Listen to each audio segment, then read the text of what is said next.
Before I start today's video, I'm going to be doing my weekly shoutout. And today's player who absolutely deserves some more attention is none other than SV. SV is a top demon grinder who only has 190 subs at the current moment, and they are criminally underrated. They've beaten things like Digital Descent, Sonic Wave, Sunset Sandstorm, Zafkiel, Erebus, and Phobos, and they have 45% on Bloodlust and 65% on Zodiac. So yeah, it should be obvious why they need more subs and attention, because they are getting progress in some of the hardest levels in the game and don't even have 200 subs. So please guys, go give them some love and support. They really do deserve it for how hard they work at this game. Their channel will be linked in the description, and I hope you enjoy the rest of the video.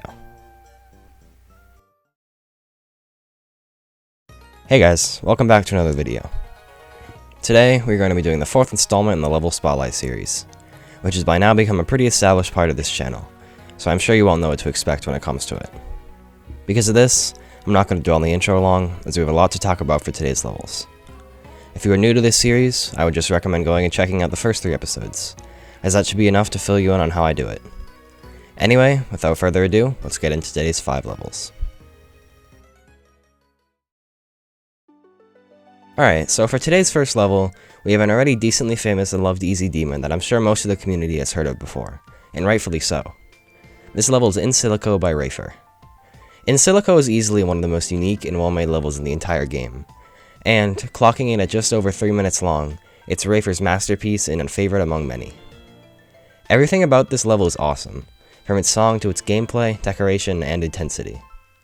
This is one of the coolest visual experiences in a GD level, and it's incredibly dynamic, as it takes you through many different places throughout the level. Not only this, but the coin route is basically an entirely separate level, really showing you how much effort Rafer put into this masterpiece. In Silico tells a story of your icon being trapped on an island that has an erupting volcano, with you having exactly 3 minutes to escape. We know this because Rafer did a phenomenal introductory animation that you can find in his YouTube channel that tells the story of what happens before the level, and with this context, you really understand what the story is going for. Of course, because of the 3-minute time limit you have to escape, the level is exactly 3 minutes long, and this shows the mindfulness of Rafer's planning right from the start. Though the design isn't incredible and a lot of the structures seem to be weird, Rafer pulls it off in such a way that it all just works, and his style is truly one of the most difficult to pull off but memorable if done correctly. The level begins with a glimpse of the volcano in question, giving a nice start to where the story will go, even without the context from the animation. The level seems to have the theme of some sort of technological labyrinth, with you traveling through several high-tech, modern-looking buildings and areas throughout the level. I think this really adds to the theming of you being on some sort of highly developed resort island with a volcano that is about to destroy the entire land. Again, you could say that Rafer's design is empty and his structures are too big and don't take enough space, but honestly I really like how Rafer builds, and though he definitely doesn't follow norms, everything about his style just works so well together. The level is divided into 3 stages, with the first stage being at the first drop of the song. This is where, coupled with amazing animation, we get to see the first volcano eruption that starts to tear the place apart. The fast, 4x speed ship gameplay really gives you the feeling that you're escaping from the destruction of the level, and it's honestly such a blast to play and experience for yourself. If you haven't beat this level and you have the skill, I highly recommend giving it a shot, as you will not regret it. The level slows down a bit after this, and we see the volcano peter out for a brief period, showing how we have a chance to slow down. The futuristic theming of these parts is amazing, and the way it makes you feel like you're on some sort of high-tech tropical resort is an amazing aspect of this level. Stage 2 of the story begins in the next section, where we enter the generator. At this part, the technological theme is picked up even further, and with the music, it feels like you're in a falling apart core room, and you have to escape the explosions and lava that are quickly filling up and tearing the place down. This part is also where we see the motto of the level, which is, if there's a hole, there's a way. A very fitting and inspiring philosophy for Geometry Dash. As we exit the generator, we get a super cool animation of our cube jumping through the air, and when we land, we see in the background that the volcano has once again begun to erupt. We don't have to deal with that yet, though, and we are taken through a chilled out part of the level that is the calm before the final storm that we all know is coming. We enter the base of the volcano, and we are now very close to escaping. However, we are also at the most dangerous part on the island, where an eruption could quickly end any chance of survival.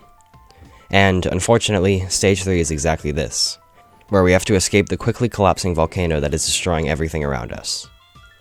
The way it really feels like everything's coming down and collapsing around you at this part is a chilling experience, and with the intense guitar music, this section is by far my favorite part in the level. The entirely 4x speed gameplay makes you feel like you are running for your life. You push forward with all your strength to escape once and for all.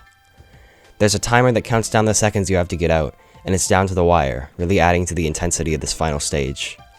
From the final countdown of 10 to the final 3 seconds, you just managed to jump out of the collapsing building in the nick of time, shown by a gorgeous cutscene that fades out with the final reverberating guitar note.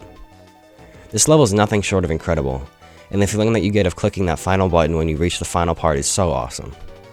This chill-worthy ending is the conclusion of one of the most amazing, edge-of-your-seat levels in Geometry Dash.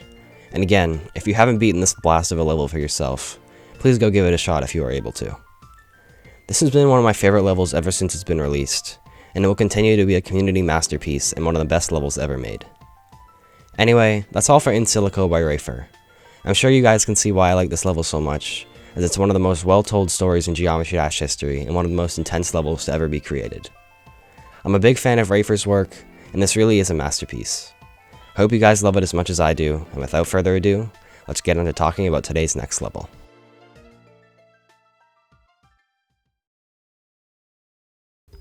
The next level for today is one that I have seen a lot of mixed opinions on, but personally, I love it. BuTiTi 3 is the final in a trilogy of levels by Jonathan GD, and though I am not the biggest fan of the first two, this level is one of my favorites by Jonathan. The attention to detail on this stunning project is mind-blowing, and from the colors to the way it builds on the other levels in the series, this is one of my favorite sequels in GD. The level begins with a really cool cube section with an awesome feature in the form of a custom ground, which is not something you see much of in GD. There was also one in BuTiTi 2, and overall, this part appears to be a callback to that. This first cube also has some of the most well-done glitch effects I have seen in GD, as they actually sync amazingly well and feel real. The next robot part is made in pink and red. What I really like about this level is the way that some parts stay monochrome while others have a plethora of rainbow colors, which really keeps the sections fresh and differentiates them from each other. This robot has some really nice custom backgrounds and block designs, and it all feels really dynamic. The next mini-cube is one of my least favorite parts in the level, as I think Jonathan focused way too much on the block designs and not much on filling the part with air decorations, and it feels really empty because of that. Don't get me wrong, the effects in the blocks are amazing, but I think maybe some broader attention to the other aspects of creating would make this part feel more complete. Overall, that's my biggest gripe with this level. You can tell that Jonathan put a ton of effort into making amazing block designs and certain effects, but once he does those, he seems to forget about the rest of the aspect design that would complement those parts. Only some sections of the level suffer from this, though, and the majority of them work well. This minicube is just one of the examples of Jonathan putting too much effort into one effect or design and forgetting about everything else. I do really like the robot, though, as though it somewhat lacks block design, the throwback to the first two levels and the way that he used text design in those is really cool.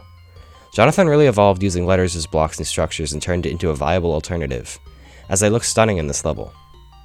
We have another example of this at the next ship, with the gears and portals being all made out of text but still looking amazing. This gives the part a really cartoony feel, which I think fits perfectly with the theming of the level. The next ball is by far one of my favorite parts.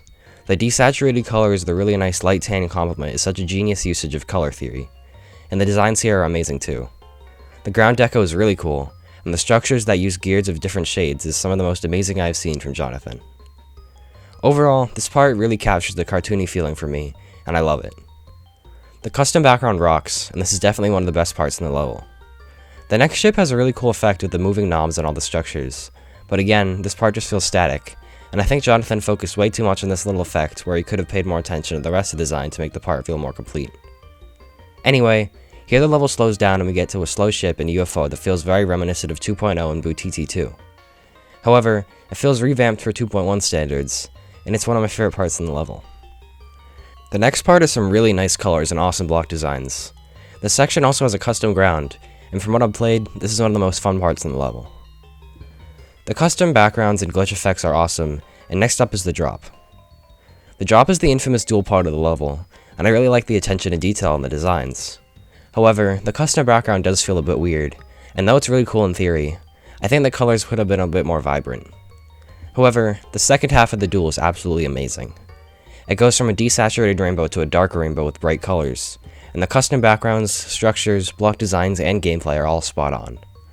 This is seriously one of my favorite custom backgrounds in the game, and this might be my favorite part in the level. The final part of the level is a slow key with very drunken music, effects, and gameplay. The almost high feeling it has is really cool, and I think the way it fits with the level theming is awesome. I also love the custom background, and the structures and design are unmatched. I think the first half of the duel could really learn from this part. It is more vibrant rainbow colors, and they work a lot better than the desaturated and dark way the first half of the duel was made. Again, the effects in this part are amazing, and though the wave lacks block design, this is very close to a 10 out of 10 part. It feels drunk, and I love the way that Jonathan pulled off the feeling of the music. The level ends abruptly after a swing copter and a triple spike, and we are waved farewell with an awesome end screen and a super cool effect. Overall, this level is nowhere near flawless, but I really do think it's one of Jonathan's best levels, and if the quality was just a little bit more consistent, it would easily be one of the best levels in the game. I know you guys might not agree with everything I said about this level, but when it comes down to it, you have to at least give Jonathan a hand for the effort and attention to detail he put into this project, and I think it came out a lot nicer than people give it credit for. Anyway, that's all for BuTiTi 3, so let's move on to today's next level.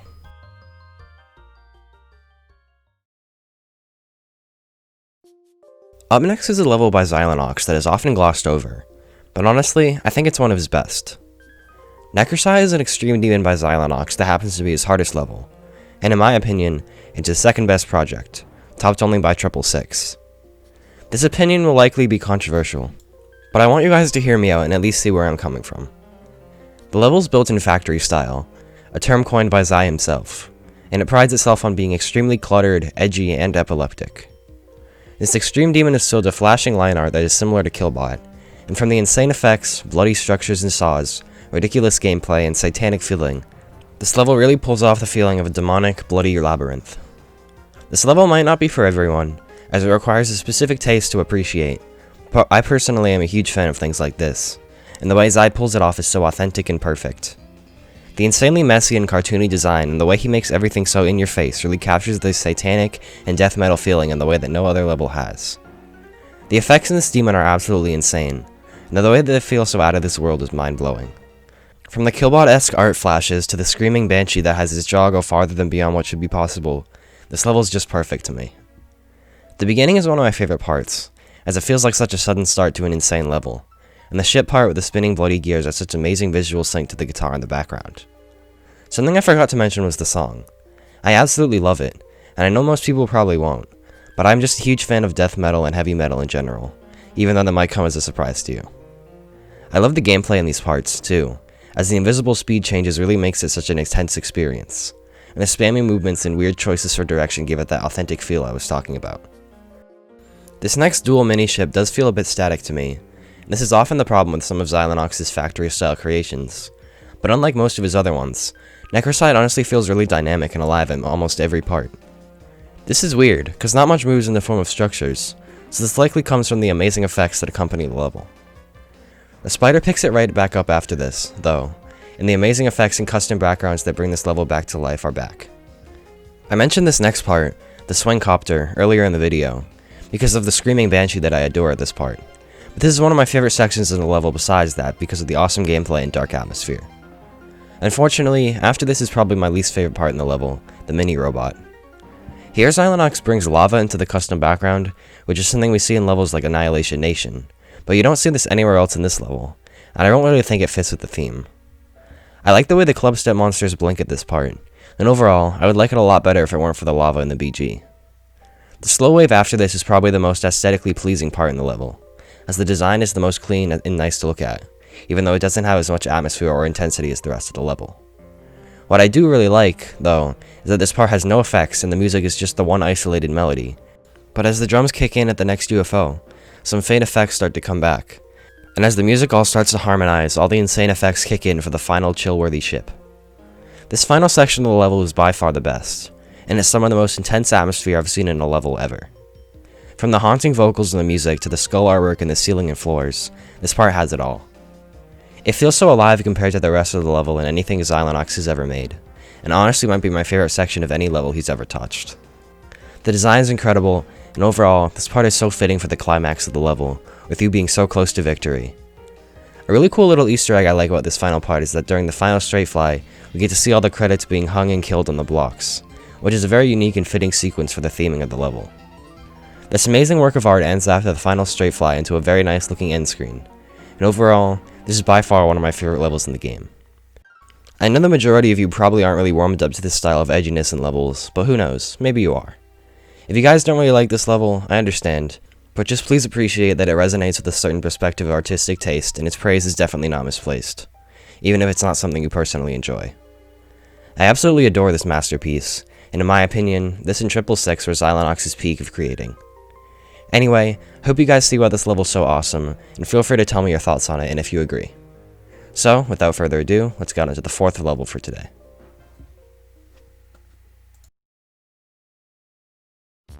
For the second to last level in this video, we're going to be talking about an easy but amazing work of art made by a well-known creator. Neijufu is most well known for their super fun and well-made extreme demon Aku, but personally, I think some of their more unknown works are better, and this is a prime example.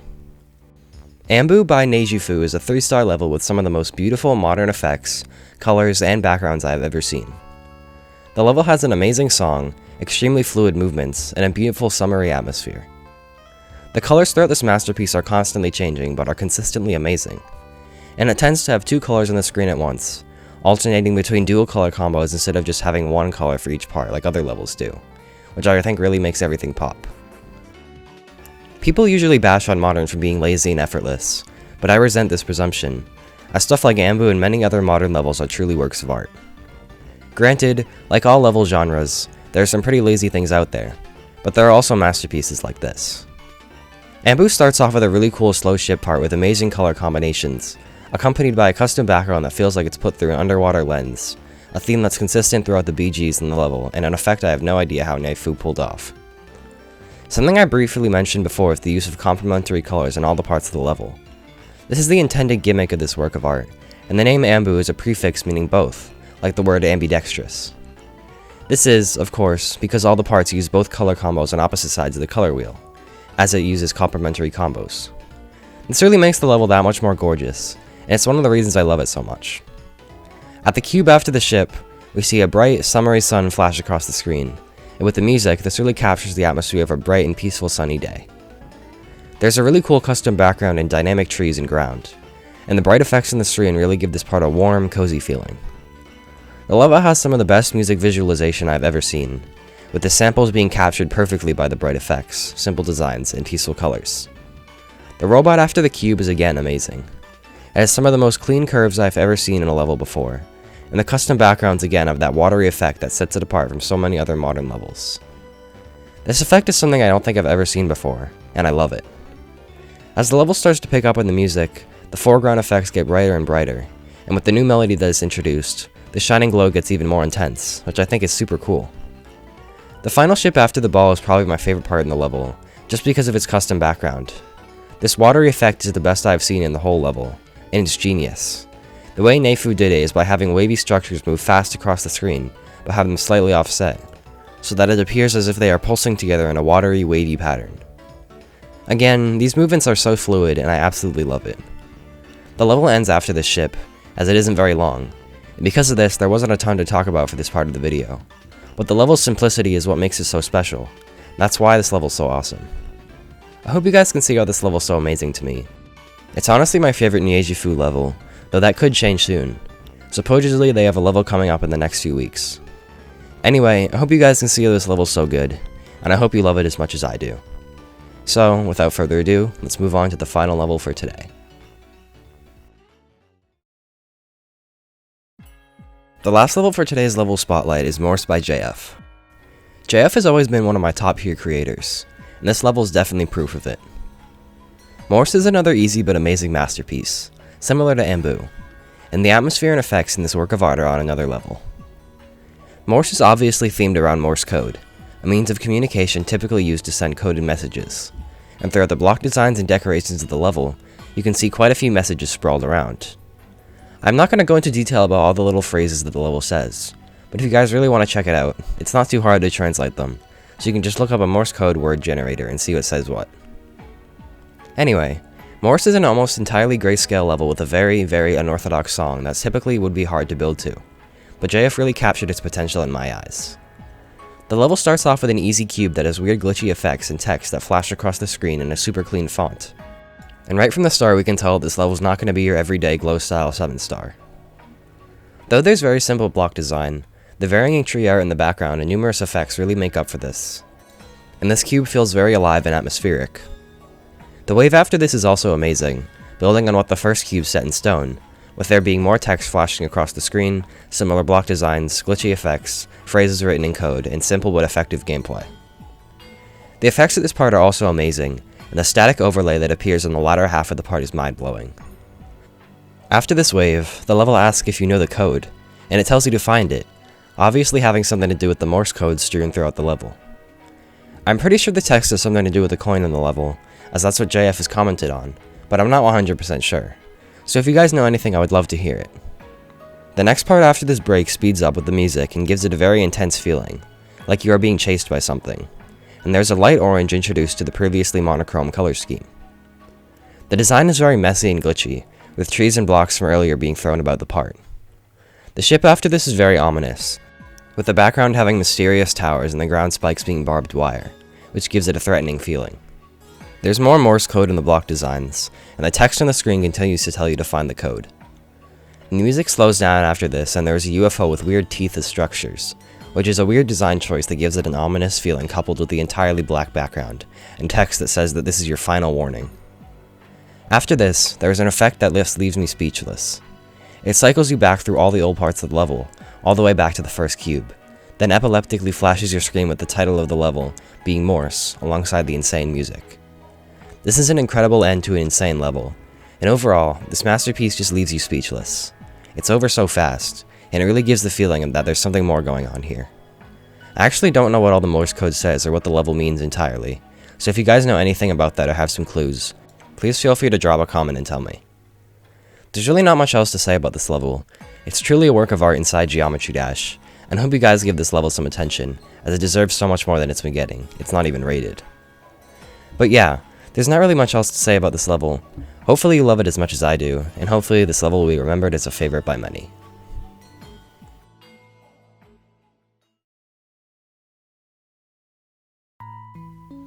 Well, that's it for level spotlight number 4. For this video, I tried to pick some more diverse levels, and though I usually end up picking extreme demons, today I managed to only include 2, which hopefully is a breath of fresh air for everyone watching. If you guys agree or disagree with my choices, feel free to comment telling me what you think, as I love hearing what you guys have to say. Hopefully this video turned out good. If you enjoyed it, you could always consider dropping a like or subscribing, but there's no pressure. We are really close to 5k though, and I plan on doing a fun Q&A for that, so if you want to see it, then yeah. With all that said, I really hope you guys enjoyed hearing my thoughts on these 5 levels, and I hope that you learned something new or gained a different perspective on some of them. Anyway, thank you all so much for the support and for watching this far, and I will see you all in the next video.